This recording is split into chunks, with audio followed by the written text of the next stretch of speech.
அவமளிவை வெற்றி பெற்று தாயே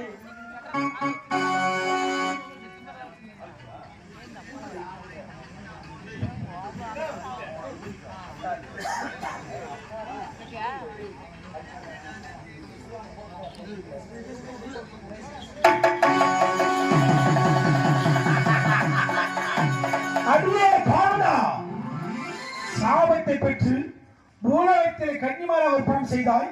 கன்னிமாரா ஒப்பனம் செய்தவன் இடவாதம் கொடுக்க முடியாது என்றுடன் காஞ்சி காமாட்சி அம்மனாக உருவெடுத்தாய். காஞ்சி காமாட்சி உருவெடுத்தவர்கள் இடவாதம் கொடுத்தவன் நேராக செல் கடம்பவன் என்று வைத்தேன். அப்படி செல்கின்ற வழியிலே உன்னுடைய பக்தி உண்மைதானா என்று நான் என்ன செய்தேன்?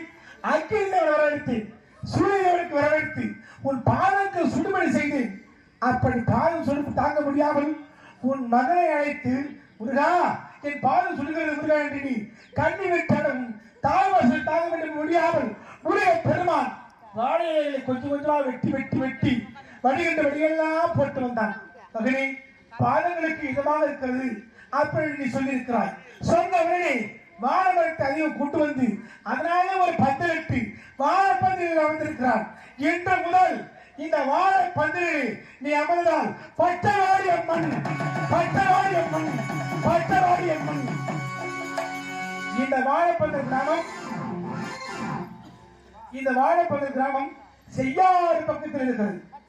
செய்யாருக்கும் ஆரணிக்கு நடுவில் இருக்கிற ஊர் பேர் வாழைப்பந்தல். அந்த வாழைப்பந்தலிலே பச்சைவாடி அம்மனாக நீ இருக்கிறாய். உன் அருகாமையை உன் மகன் பேர இருக்கிறார். நீ எத்தனை முறை கேட்டால் இடம் கொடுக்க முடியாது, கொடுக்க முடியாது. ஓ கடமாவனம், ஓ கடமாவனம், ஓ